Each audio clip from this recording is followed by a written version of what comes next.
Hi guys, welcome back to my channel. दोस्त are new, welcome to my channel. तो दोस्तों, आज की क्लास में हम सोर्सेस के बारे में स्टडी करेंगे।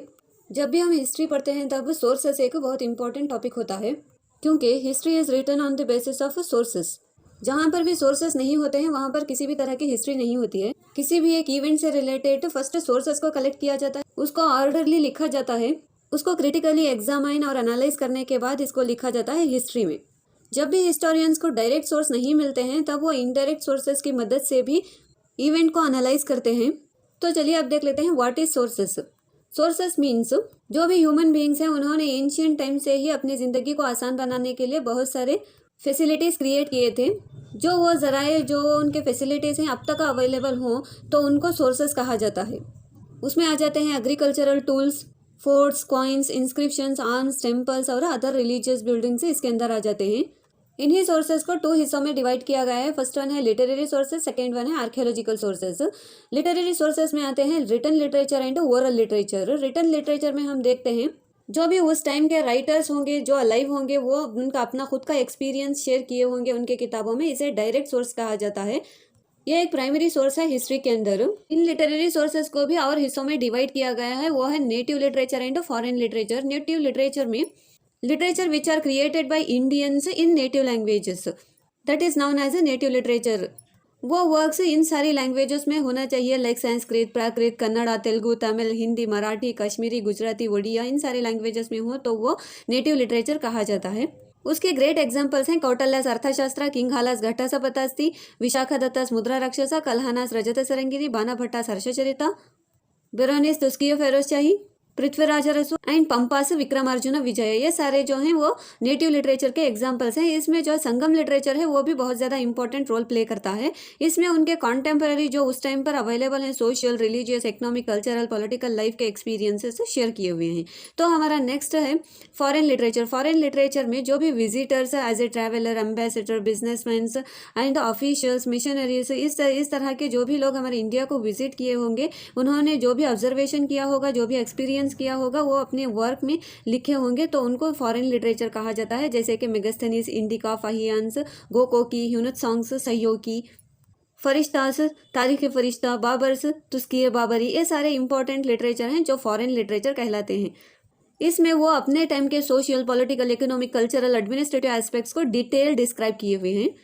तो ये हो गए रिटन लिटरेचर के टाइप्स। नेक्स्ट आता है oral literature. Oral literature means जैसे कि जनपदा सॉन्ग्स हो गए, जनपद स्टोरीज हो गए, ये लोगों के अंदर by mouth one generation to another generation move करते करते फैलते ही चले जाते हैं। इनको ओरल लिटरेचर कहा जाता है। इसमें ज़्यादातर लोकल हीरोज को इंपॉर्टेंस दी जाती है, जैसे कि नायकास ऑफ चित्रदुर्गा, केम्पेगौड़ा, टिप्पू सुल्तान, संगोली रायण्णा, कित्तूर रानी चन्नम्मा, इन सारे जो लोकल हीरोज हैं इनको बहुत ज़्यादा इंपॉर्टेंस दी जाती है। और जो माइथोलॉजिकल स्टोरीज हैं, जो लेजेंड के बारे में स्टोरीज हैं, उन सारे स्टोरीज को भी इंपॉर्टेंस दी जाती है। तो नेक्स्ट टाइप ऑफ सोर्सेस हैं आर्कियोलॉजिकल सोर्सेस। इसमें आ जाता है inscription, coins, monument and other ruins. तो चलिए देख लेते हैं one by one. First one है इंस्क्रिप्शंस। इंस्क्रिप्शंस वो हैं जिसमें बड़े बड़े पत्थर हो या किसी हार्ड सरफेस पर खुदाई की जाती है, इसको इंस्क्रिप्शंस कहते हैं। Inscriptions are written on the stones, rocks, metals, ivory, terracotta and other materials. Inscription में किसी भी तरह की इंफॉर्मेशन को लॉन्ग टाइम के लिए सेव किया जा सकता है। ये डायरेक्ट रिलेशनशिप शो करता है जो उस पीरियड में बनाए गए हों। तो इसके अच्छे एग्जाम्पल्स हैं Ashoka's inscription, Samudragupta's Allahabad pillar inscription, next इम्मेडी पुलकेशीस ऐहोले इंस्क्रिप्शन, करावेलास हाथी गुम्फा इंस्क्रिप्शन। ये सारे इंस्क्रिप्शन ये लोकल लैंग्वेजेस में भी लिखे जाते थे, लाइक कन्नड़ा, तेलुगु, तमिल, संस्कृत, प्राकृत लैंग्वेजेस में लिखे जाते थे।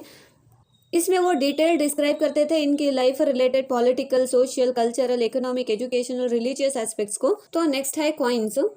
कॉइन्स तो देखने में बहुत ज़्यादा छोटे होते हैं, बट ये बहुत ज़्यादा इंपॉर्टेंट रोल प्ले करते हैं हिस्ट्री को लिखने में, क्योंकि उस टाइम पर कहाँ तक उनकी किंगडम का एक्सटेंशन था, किस तरह की मेटल टेक्नोलॉजी थी, उसके बाद रिलीजियस, इकोनॉमिक, पॉलिटिकल कंडीशंस को भी रिवील करते थे। Samudragupta had made 7 different types of coins, उसमें एक गोल्ड कॉइन्स भी थे। तो ये होगा important information related two coins. उसके बाद आ जाते हैं मॉन्यूमेंट्स। मॉन्यूमेंट्स में हम देख सकते हैं ये एक मेजर सोर्स है। इसमें आ जाते हैं पैलेस, टेम्पल, फोर्ट, पिलर्स। ये जो मॉन्यूमेंट्स होते हैं वो सारी इन्फॉर्मेशन रिवील करते हैं, वो किस टाइम पर बनाई गई, क्यों बनाई गई, किसने बनाया था, कब बनाया था, ये सारी इंपॉर्टेंट इन्फॉर्मेशन शेयर करते हैं। ये एक बहुत इंपॉर्टेंट सोर्स बन जाता है। तो उसमें है Mehrauli's iron pillar and Vijayapura whispering Gol Gumbaz, ये सारे जो मॉन्यूमेंट्स हैं ये एक इम्पॉर्टेंट इन्फॉर्मेशन प्रोवाइड करता है जो उस टाइम के साइंस एंड टेक्नोलॉजी को रिवील करे, उनकी नॉलेज को रिवील करे। उसके बाद आ जाता है शाहजहाँ का ताजमहल जो एक ग्रेट लव स्टोरी को बोलता है। उसके बाद चित्तूर से विजय स्तंभा जो है वो एक बहुत बड़ी जीत को दिखाता है। अजंता, एलोरा, एलिफेंटा जो केव्स हैं उनके पेंटिंग्स ये रिवील करते हैं कि उस टाइम के पेंटिंग्स और स्कल्पचर्स को रिवील करते हैं। नालंदा यूनिवर्सिटी हो गई। उसके बाद जो बीदर में जो मदरसा है वो एजुकेशन सिस्टम को रिवील करता है। जो फोर्ट है श्रीरंगपट्टनम में वो डिफेंस टेक्नोलॉजी को रिवील करता है, उनकी डिफेंस टेक्नोलॉजी को बताता है। उसके बाद जब भी हम मॉन्यूमेंट्स के बारे में स्टडी करेंगे उसमें हम religious aspects, technology, economic growth, scientific knowledge and creativity को देखेंगे। तो ये होगा important information related to monuments. Next आ जाता है अदर रूइंस। अदर रूइंस में हम देख सकते हैं जैसे कि टेराकोटा के पीसेस हो गए, बैंगल्स, बीड्स, सील्स, ये सारी चीज़ें भी उस टाइम के socio cultural, economic, political, religious life को डिस्क्राइब करती हैं। तो यह है brief and important information related to sources chapter.